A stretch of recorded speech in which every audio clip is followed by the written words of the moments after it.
بسم اللہ الرحمن الرحیم۔ رسول اکرم صلی اللہ علیہ وسلم کی حدیث مبارک ہے، آپ نے ارشاد فرمایا لَيَأْتِيَنَّ عَلَىٰ أُمَّتِي كَمَا أَتَىٰ عَلَىٰ بَنِي اسرائیل حَذْوَ النَّعْلِ بِالنَّعْلِ۔ میری امت پر بعین ہی ہو بہو وہی حالات آئیں گے جو بنی اسرائیل پر آئے تھے۔ میری امت بنی اسرائیل کے نقش قدم پر چلے گی۔ حتیٰ ان کان منہم من اتی امہ علانیہ لَيَأْتِيَنَّ فِي أُمَّتِي مَن يَصْنَعُ ذَلِكَ۔ حتیٰ کہ اگر بنی اسرائیل میں سے کوئی شخص اپنی ماں سے بد کرداری کر چکا ہے تو میری امت میں ایسے فرد آئیں گے جو اپنی ماں سے منہ کالا کریں گے، الیاذ باللہ، اعاذنا اللہ من ذالک۔ ایسے لوگ آئیں گے۔ وَإِنَّ بَنِي إِسْرَائِيلَ تَفَرَّقَتْ عَلَىٰ سَنَتَيْنِ وَسَبْعِينَ مِلَّةً۔ میری امت میں بنی اسرائیل میں 72 فرقے تھے۔ وَإِنَّ بَنِي إِسْرَائِيلَ تَفَرَّقَتْ عَلَىٰ سَنَتَيْنِ وَسَبْعِينَ مِلَّةً۔ بنی اسرائیل میں 72 فرقے تھے۔ وَسَتَفْتَرِقُ أُمَّتِي عَلَىٰ 73 مِلَّةً، اور میری امت کے 73 فرقے بن جائیں گے۔ كُلُّهُمْ فِي النَّارِ إِلَّا مِلَّةً وَاحِدَةً۔ ان میں سے 72 جہنم میں جائیں گے، ایک جنت کے اندر جائے گا۔ قیل من ہی یا رسول اللہ۔ صحابہ کرام نے پوچھا یا رسول اللہ، وہ جنت میں جانے والا فرقہ کون سا ہوگا؟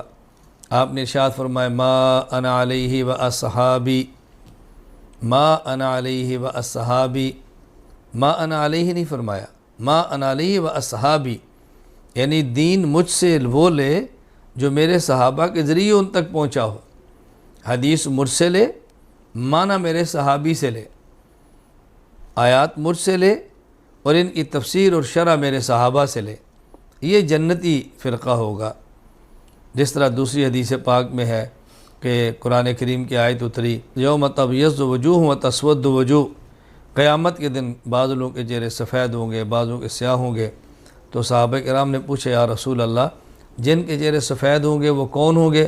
فرمایا ہم اہل السنت والجماع، اہل السنت والجماع، سنت رسول اللہ صلی اللہ علیہ وسلم کی، اور الجماع جماعت صحابہ کرام رضی اللہ عنہم اجمعین۔ آپ نے بتا دیا۔ تو یہاں آپ نے صحابہ کرام کا ذکر اپنے نام کے ساتھ فرمایا۔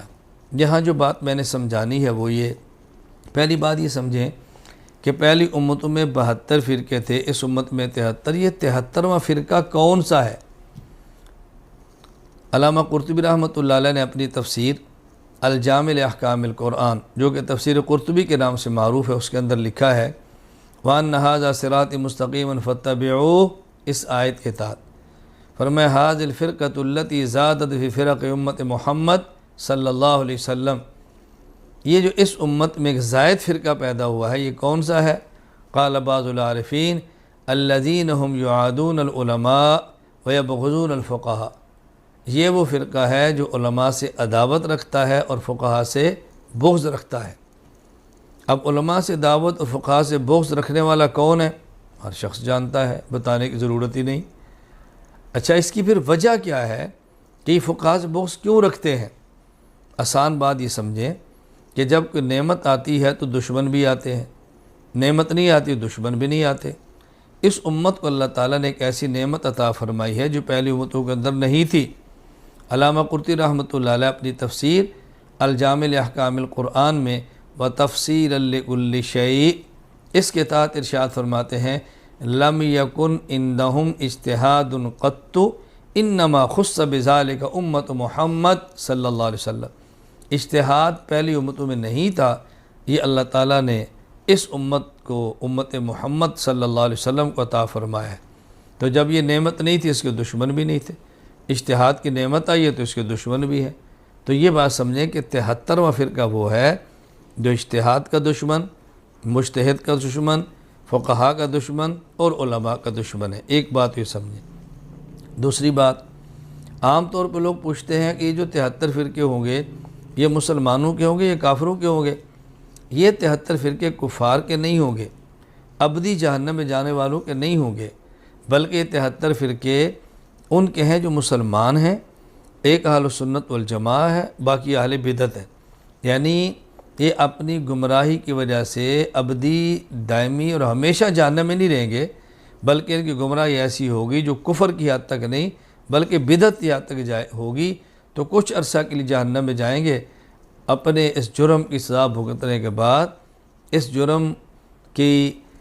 جرم کا وبال، اس جرم کی سزا بھگتنے کے بعد یہ بالآخر جنت کے اندر جائیں گے۔ تو یہاں دو باتیں سمجھانی تھی۔ نمبر 1، اضافی 73واں فرقہ کون سا ہے؟ علماء، فقہا، مجتہدین، اجتہاد کا دشمن۔ نمبر 2، یہ 73 فرقے وہ نہیں ہوں گے جو اسلام اور کفر کی بنیاد پر ہیں، بلکہ یہ 73 فرقے اسلام اور بدعت کی بنیاد پر ہیں۔ ایک اہل سنت والجماعت اور باقی اہل بدعت۔ اللہ تعالی ہمیں علماء کا، فقہا کا، مجتہدین کا، اجتہاد کا محبت کرنے والا، قبول کرنے والا بنائے، اور اللہ تعالی ہمیں اہل سنت والجماعت ہی کے ساتھ رکھے، انہی کے ساتھ موت دے، انہی کے ساتھ قیامت کے اللہ تعالی ہمارا حشر فرمائے۔